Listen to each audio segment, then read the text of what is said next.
Alright, in this video we'll talk about sequences once again, okay? And then we will talk about new stuff. So I'm talking about series. So it's called sequence and series. Sequence, that's the list of numbers.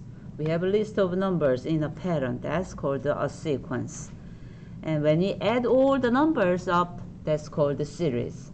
So series means add all the numbers you see in a pattern, okay? Add all up. Ooh, how do we add all the numbers, right? If we have a dot, dot, dot at the end. So we'll talk about all of those kinds in sequence and series. So sequence and series is the first thing we will study in Unit 6. There are many things to do Unit 6, so we'll do one at a time. All right, arithmetic sequence. Arithmetic means it's just basic addition kind, okay? So we will see the patterns. So let's see, what's the pattern here? Plus 2, keep increasing by 2, right? So this is 2. What's next? 10. What's next? 12. What's next? 14. So what is 42nd one? Oh, we don't know, right?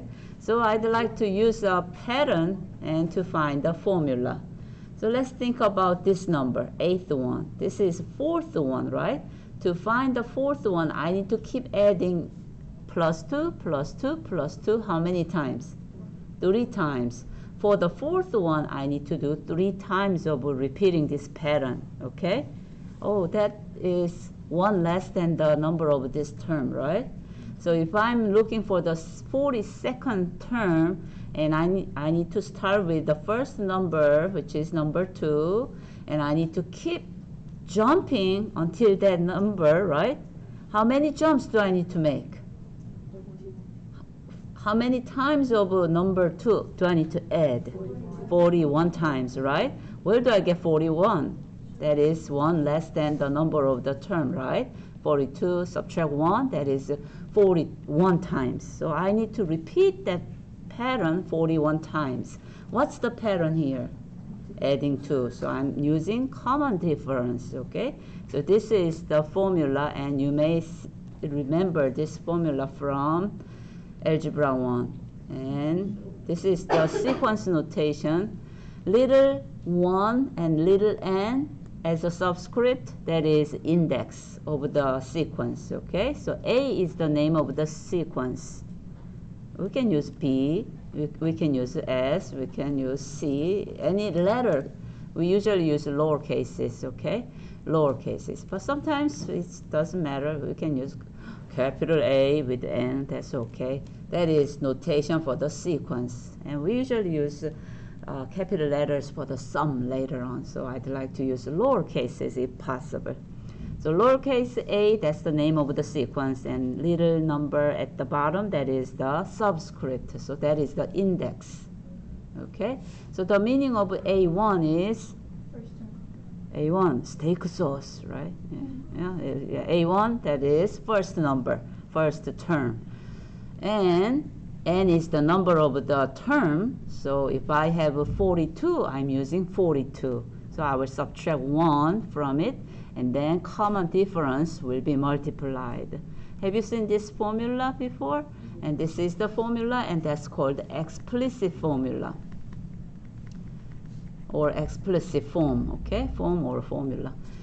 Explicit means you have input and you have output relation. So what is input in this notation? N is the input, and output is an. So I can rewrite this as function notation. So if I use function notation, if I use f of n, and then I can say a1 plus n minus 1 d, and that can be written as a function.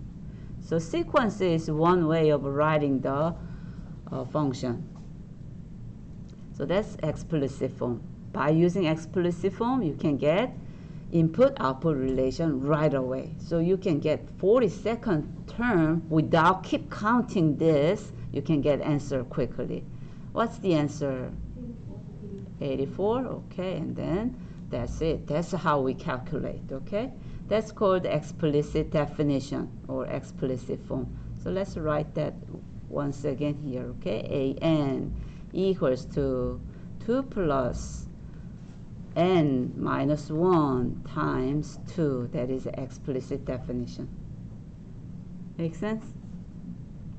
Now let's think about teaching this to a kindergarten student, okay, who knows how to count by 20, okay? So if I teach this to kindergartner, I may say, start with number 1 and keep counting, okay? Add by 2, or skipping the numbers like that, okay? So you can go by, okay, skip 3, and next one, number 4, like that, okay? So we'll add 2. So if I teach this, and recursive definition would be much easier. Notation look harder, but the meaning is much easy. So I will write it over here because I don't have space enough here, okay? So recursive definition, I should have 2 things. So I have curly brace here, and I always group them. Where do I start? Number 2, right? So I need to say, the little kid, start with number 1, and I write notation like that. A1 is first term, start with number, not 1, 2, right? Start with number 2, that's what I need to say first. And then next one will be, next one, AN means next term, or current term, all right, now term. Okay, what is the pattern? Keep adding 2 on it. So I'm using this notation. A, name of the sequence, and minus 1, little thing, that is the index. That means previous term.